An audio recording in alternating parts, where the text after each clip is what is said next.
الحمد لله وكفى والصلاة والسلام على من لا نبي بعده اما بعد بسم اللہ الرحمن الرحیم۔ عثمانیہ ایجوکیشن سسٹم آن لائن سے ایک بار پھر مخاطب ہوں۔ ہمارا آج کا موضوع ہے روزے کا ہدف حاصل کرنے میں کون سی چیزیں موانع بنتی ہے، کیونکہ جب تک رکاوٹیں دور نہیں کی جاتی تب تک منزل کی رسائی مشکل بنتی ہے۔ اس لیے موانع کا دور کرنا ضروری ہوتا ہے۔ So we have to see what is going wrong to avoid ourselves from these things۔ اس لیے ہمارے ہاں تو روزے کا ہدف اللہ کی طرف سے مقرر ہے، لعلکم تتقون، اور اس کے لیے طریقہ بھی وضع ہے، وہ روزہ ہی ہے۔ لیکن کون سی وہ چیزیں ہیں کہ اس ہدف تک رسائی میں ہمارے لیے رکاوٹ بن جاتی ہیں؟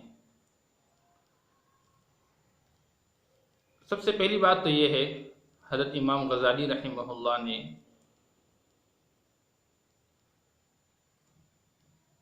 فرمایا ہے کہ روزے سے مقصود کیا ہے؟ قوت ملکوتی کو قوت حیوانی پر غالب رکھنا، یہی مقصود ہے۔ اللہ جل شانہ نے انسان کو قوت ملکوتیہ اور قوت حیوانیہ کا نسخہ جامعہ بنایا ہے۔ یعنی اگر ایک طرف انسان کے اندر طاعت کو بجا لانے کا جذبہ موجود ہے، جیسے اللہ نے فرشتوں کے اندر رکھا ہے، لا یعصون ما امرهم اللہ، جو بھی اللہ اس کو حکم کر لیتے ہیں اس میں نافرمانی نہیں کرتے ہیں، 100% حکم کو بجا لاتے ہیں۔ اور دوسری طرف انسان کے اندر قوت شہوانیہ بھی موجود ہے کہ خواہشات کو پورا کرنے کا تقاضا انسان کے اندر موجود ہے۔ اب انسان کی سعادت اور نیکبختی یہ ہے کہ اس کے اندر طاعات کو پورا کرنے کا جذبہ غالب رہے۔ یعنی اگر ایک طرف اللہ کے حکم کو پورا کرنا ہے اور دوسری طرف اپنے نفس کی خواہش کو پورا کرنا ہے، تو یہ اپنے اندر اتنی استعداد پیدا کر لے کہ یہ اپنے نفس کی خواہش کے مقابلے میں کہیں پر اللہ کے حکم کو پامال نہ کر ڈالے۔ اس لیے آج ہم نے دیکھنا ہے کہ روزے سے انسان کے اندر تو اللہ کی طاعت کو بچا لانے کا جذبہ اور بھی قوی ہو جاتا ہے، اور یہ ایک محنت ہوتی ہے جو پورے سال کے لیے ہوتی ہے، اور یہ محنت ہر انسان کی ہر دور میں ضرورت ہے کہ اللہ کے حکم کو 100% بجا لے آئے، اور اس کے مقابلے میں اگر نفس کی خواہش ہے تو اس کو دبا ڈالے۔ اس لیے اس کے لیے سب سے بڑھ کر جو سبب ہے وہ روزہ ہی ہے۔ اللہ نے پچھلی امتوں پر بھی اس روزے کو فرض کیا، کتب علیکم الصیام کما کتب علی الذین من قبلکم لعلکم تتقون۔ لیکن اس امت کے اندر جو آخری امت ہے، ان کے استعداد کے مطابق اللہ نے پورے سال میں صرف 1 مہینہ روزے فرض کیے ہیں، جو انسان کے ظاہر کے اعتبار سے بھی انسان کے لیے کافی ہے اور باطن کے اعتبار سے بھی انسان کے لیے کافی ہے۔ اب اس 1 مہینے کے اندر روزے رکھتے ہوئے اپنے اندر انسان اتنی استعداد پیدا کر لیں، لیکن ہم نے سوچنا ہے کہ میں تو اپنے آپ کو روزہ دار سمجھتا ہوں، آیا میں روزوں کے تقاضے کو پورا کرتا ہوں کہ نہیں؟ حضرت امام غزالی رحمہ اللہ نے لکھا ہے کہ جو روزہ ہے وہ 3 طرح کا ہے۔ ایک صوم العموم ہے، عوام کا روزہ، عام لوگوں کا، اللہ کے عام بندے ہیں۔ یہ وہ لوگ ہیں کہ جو اپنے پیٹ کو اور اپنی شرمگاہ کو بچاتے رہتے ہیں، جس کی وجہ سے روزہ ٹوٹ جاتا ہے، یعنی کھانے پینے سے اپنے آپ کو بچاتے رہتے ہیں۔ دوسرے قسم کے روزہ دار وہ ہے جن کا روزہ صوم الخصوص کہلاتا ہے، جو کھانے پینے سے بھی اپنے آپ کو بچاتے ہیں اور ساتھ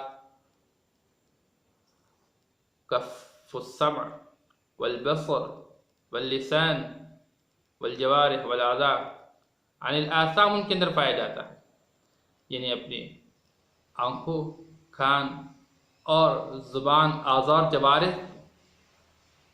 کی حفاظت کرتے رہتے ہیں کہ کہیں یہ گناہ میں مشغول نہ ہو جائے۔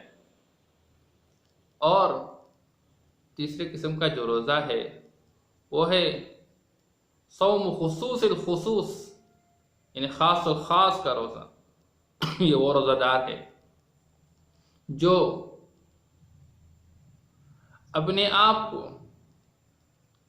دنیاوی تفکرات سے بھی محفوظ کر لیتا ہے، جس کا تعلق دل کے ساتھ ہے، یعنی اپنے دل کو گھٹیا غموم اور دنیاوی پریشانیوں سے بھی، فکروں سے بھی، تفکرات سے اپنے آپ کو بچاتا رہتا ہے، اور ساتھ ساتھ جو اللہ کے سوا جتنی بھی مخلوق ہے ان کو دل میں جگہ نہیں دیتا، اس کا خیال بھی نہیں لاتا۔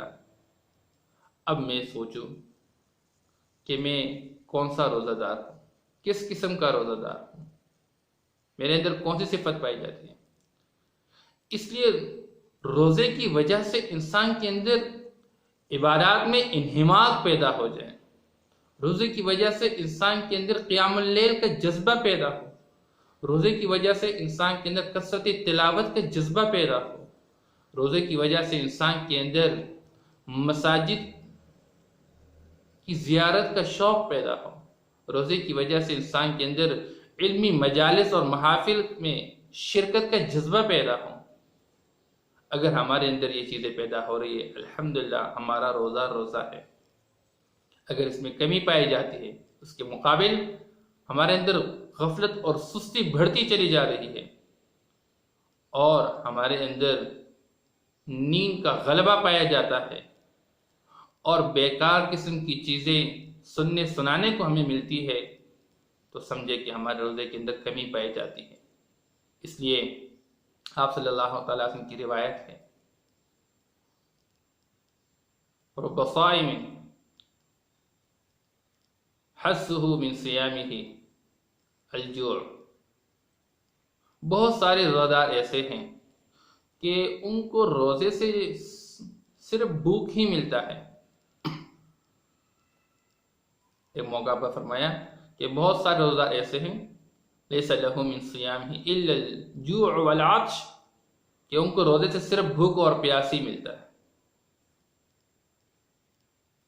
یہ کیوں؟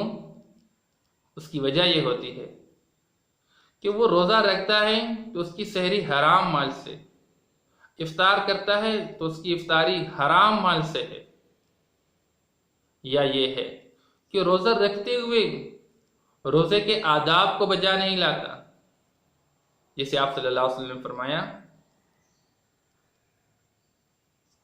کہ